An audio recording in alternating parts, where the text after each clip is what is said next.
As we come into this time of shared meditation before the message,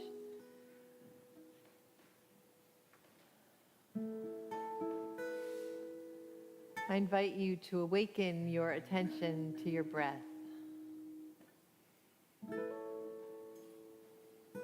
That simple way of just feeling our own ebb and flow, breath in and breath out.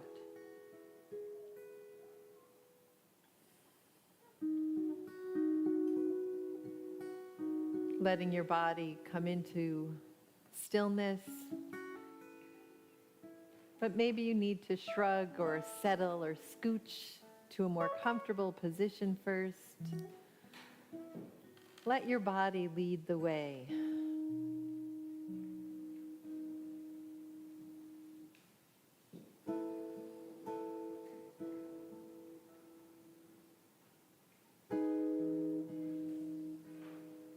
Awake, my soul.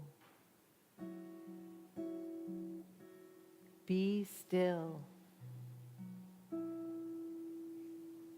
Be still and know there is no place I need to go.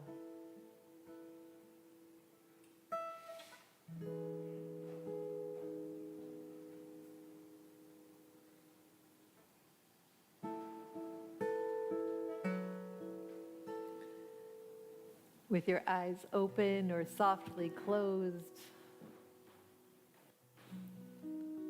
eyes of the heart open, notice all you long to see.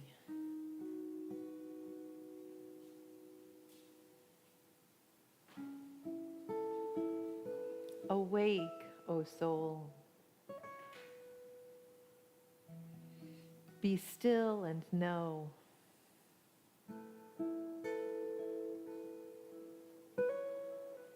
See the good in all, the good in me.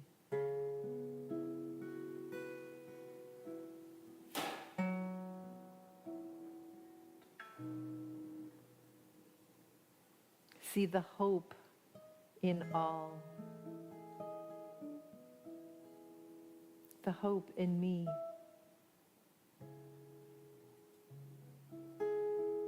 Awake, O soul.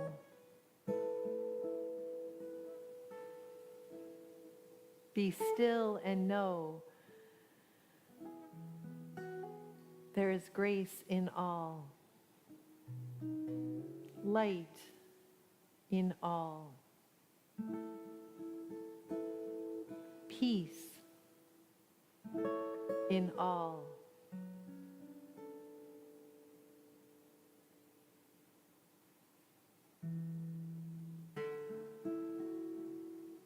Sacred breath in all.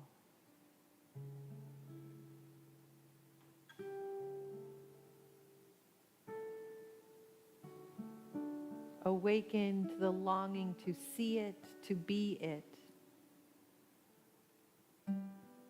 Good and hope and grace.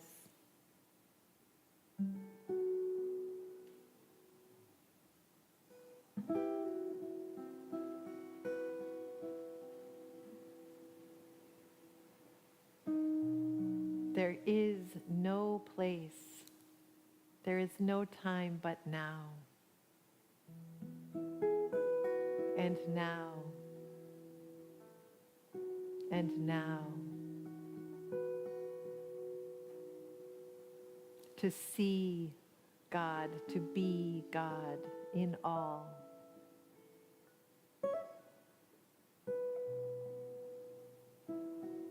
Now and now and now.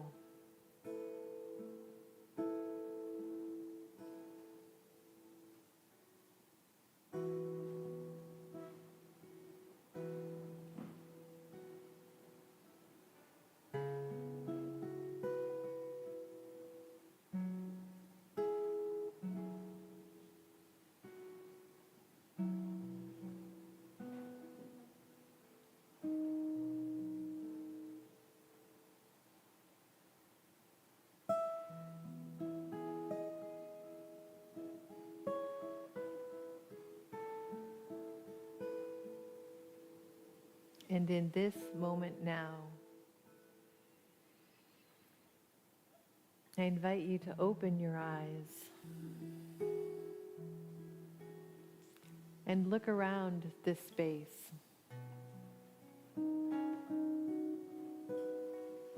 If you're home, joining us, look at your loved ones. Look in the mirror and see the good in you, the good in each other.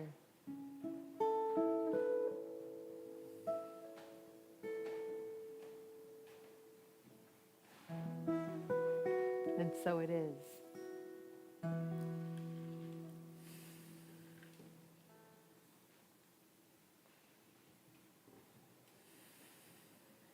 Thanks, Raj. Oh, what a beautiful picture. Thank you. Now is the awakening. Are you awake? I think often, not only of the Rumi line, don't, awake, and don't go back to sleep. But at my ordination at One Spirit, my second year dean, David Wallace, gave the talk that day. And he repeated it with such depth of presence. Don't go back to sleep. I hear his voice still echoing. Because as we know, now is the awakening. You didn't need the, excuse me.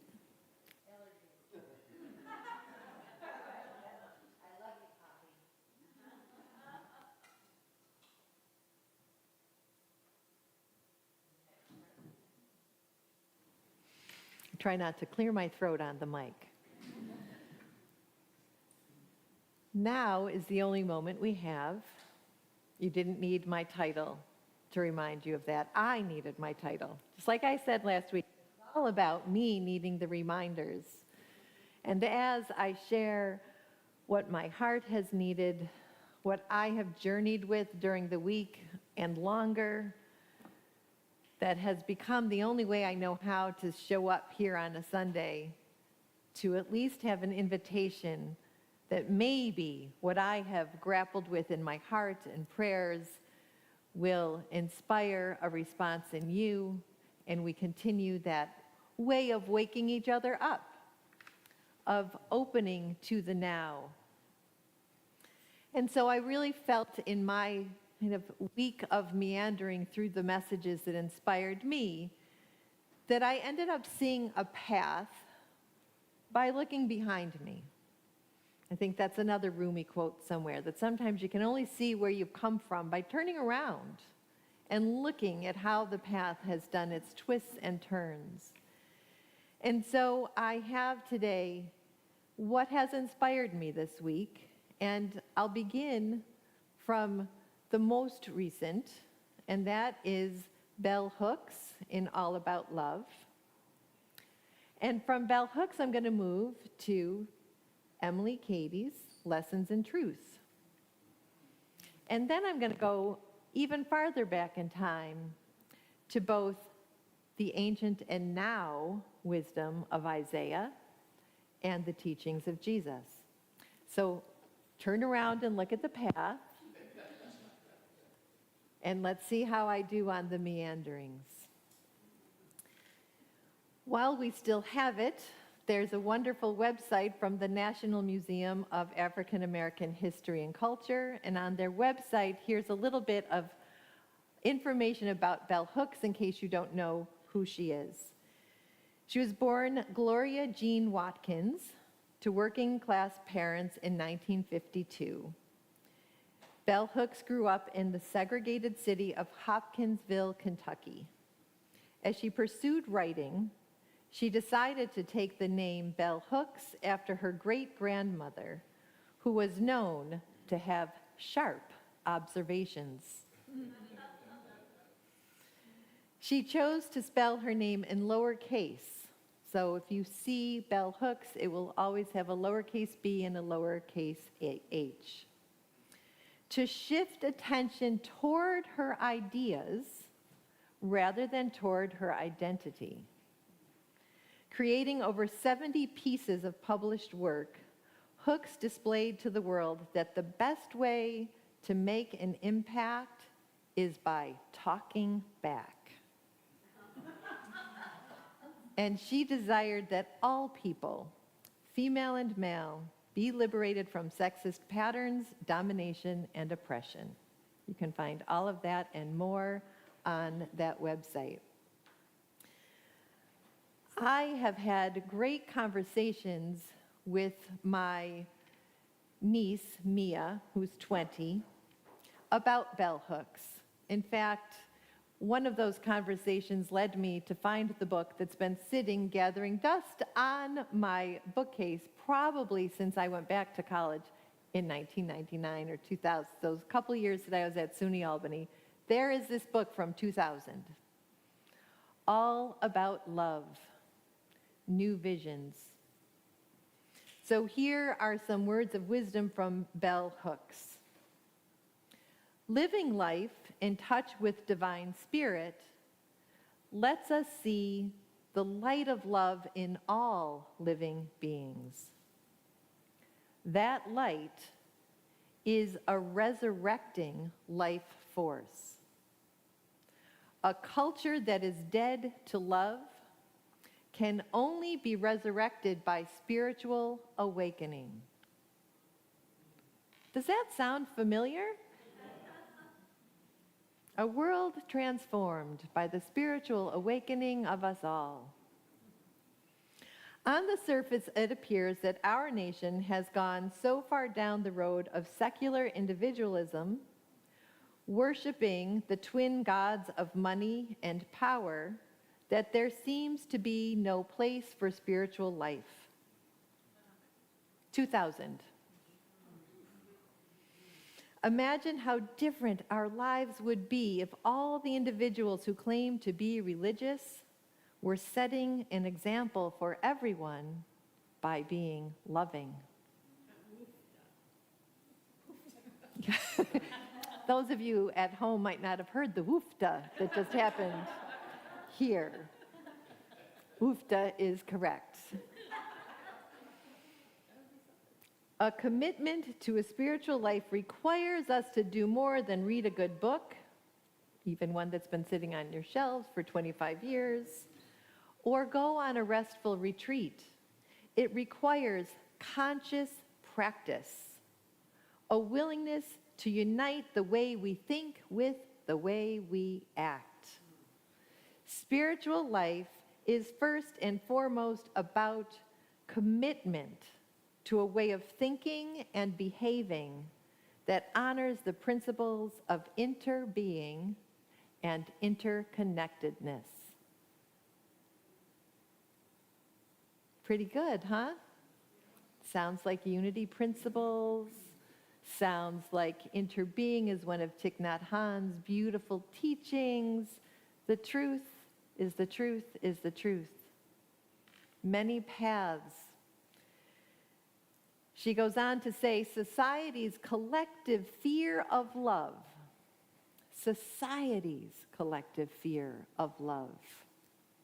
must be faced if we are to lay claim to a love ethic that can inspire us and give us the courage to make necessary changes. Faith enables us to move past fear. We can collectively regain our faith in the transformative power of love by cultivating courage, the strength to stand up for what we believe in, to be accountable, both in word and deed. Live our truth. Our own transformation brought to the world.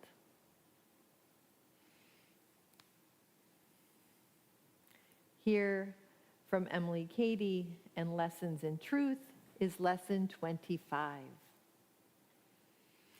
Keep ever in mind that each living person in all God's universe is a radiating center of the same perfect one, capital O1. Some radiating more and some less, according to the awakened consciousness of the individual. We house it all. We house the one. We radiate it out in different degrees. I radiate it out in different degrees depending on the day or the moment. How aware am I that that is my truth and that that is the truth of whatever I am seeing in front of me? What was that noise again? Oofda.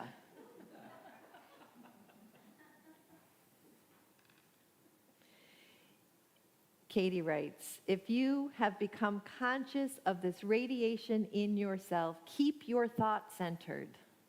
And I would also add, keep your heart and spiritual practices centered right there. And the Spirit of the living God will radiate from you in all directions with mighty power, doing without noise or words a great work in lifting others up. Presence. Way back weeks ago, I shared my journey with that word, sacred relationship, the presencing that we do with each other and for each other in mirroring that light. Knowing the truth, even believing with faith the truth, is still only half the equation. I can know it, I can live it on the inside, but if I am then not showing up in the world, living and acting from that space of love, I am but an empty noise, a clanging cymbal. Thank you, Paul. If you want to help others who are not yet awakened to this knowledge, again, this is Lessons in Truth, center your thoughts on the same idea of them, that they are radiating centers of the all-perfect. Keep your eye single for them, and Spirit will teach them more in a day than you could in years. Oofda. Spirit will teach them.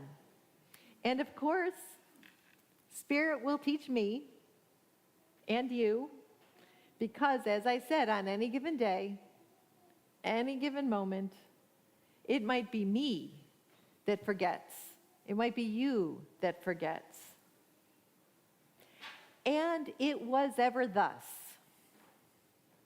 Both Isaiah and Jesus in the Gospel of Luke, I'm going to refer to, but any of those Gospels where he teaches us what we are called to live as, but both Isaiah and Jesus and what I'm going to share today are addressing communities that relied too much on the performative ways of doing good in the world. Praying really loud, fasting really publicly, keeping the Sabbath. There I am. Following the commandments to the letter of the law. They have forgotten, though, just as we sometimes do, that the real work of Spirit, of love, of holy mystery is transformative, not performative. So can we hear these words from Isaiah as the gift from our ancestors and let them ring with the call to now is the awakening. Now. Isaiah chapter 58. Is not this the fast that I choose? To loose the bonds of injustice, to undo the thongs of the yoke, to let the oppressed go free, and to break every yoke? Is it not to share your bread with the hungry and bring the homeless poor into your house? When you see the naked, to cover them, and not to hide yourself from your own kin. If you remove the yoke from among you, the pointing of the finger, the speaking of evil, if you offer your food to the hungry and satisfy the needs of the afflicted, then your light shall rise in the darkness, and your gloom be like the noonday. The Lord will guide you continually and satisfy your needs in parched places and make your bones strong. And you shall be like a watered garden, like a spring of water whose waters never fail. Your ancient ruins shall be rebuilt. You shall raise up the foundations of many generations.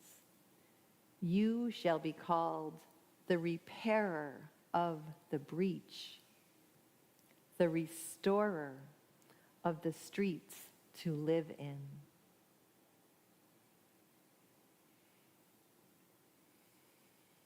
Isaiah, the ancient and the now.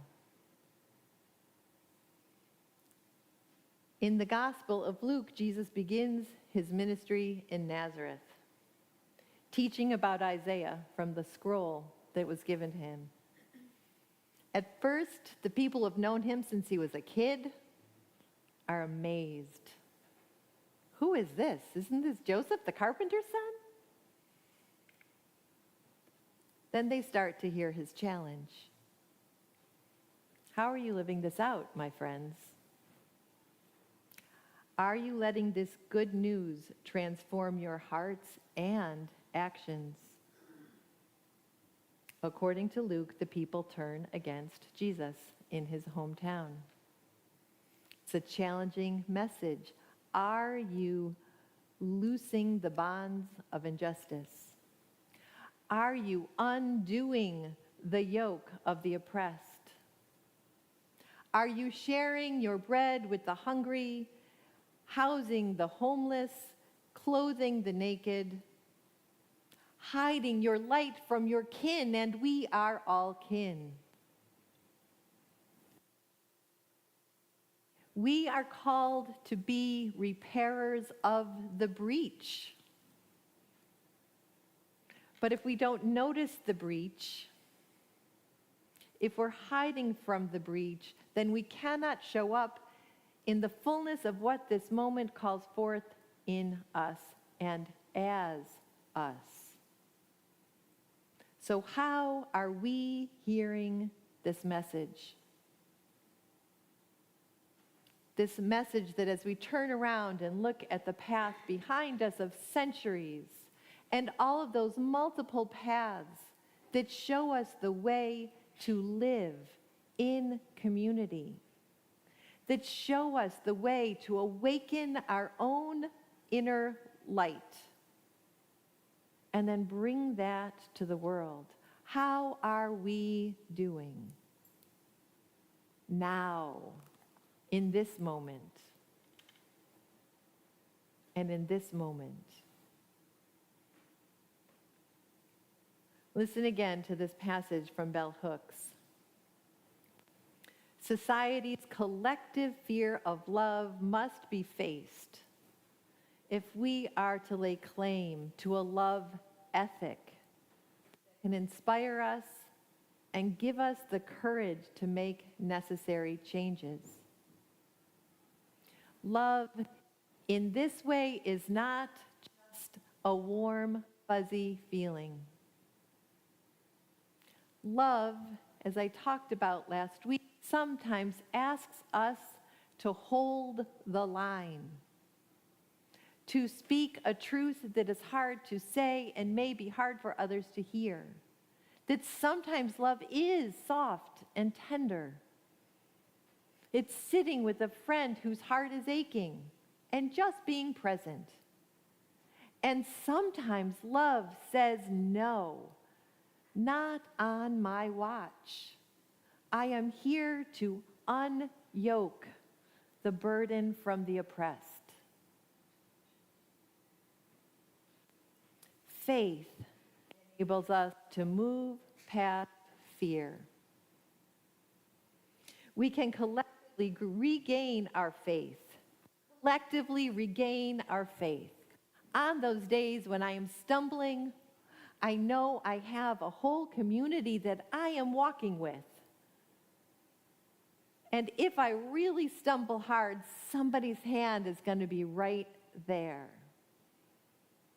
Collectively, we regain our faith in the transformative power of love by cultivating courage, by cultivating the strength to stand up for what we believe in.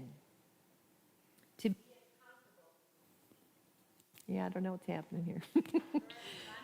To be accountable, both in word and deed. Sometimes love invites us to be accountable to each other. In love. When times are tough, love harder. Love softer and more tenderly. Radiate the light of truth. Cultivate the courage to face this moment in our culture, this moment in our own country, and this moment in the world. Strengthened by each other and strengthened by the divine we embody, we are called to love. Transformative love. Awake, my soul. Now is the awakening. Moment by moment, choice by choice. Awake, my soul. Awake my heart, awake my hands, and don't go back to sleep. So I'll close with a prayer from Lessons in Truth, an affirmation to carry with us. The glory of the Christ consciousness, that ineffable awareness that we are of God. The glory of the Christ consciousness, now awakened in my soul, quickens. It enlivens me, illumines and heals me. The glory of the Christ consciousness, now awakened in my soul, quickens, illumines, and heals me. And so it is. Amen.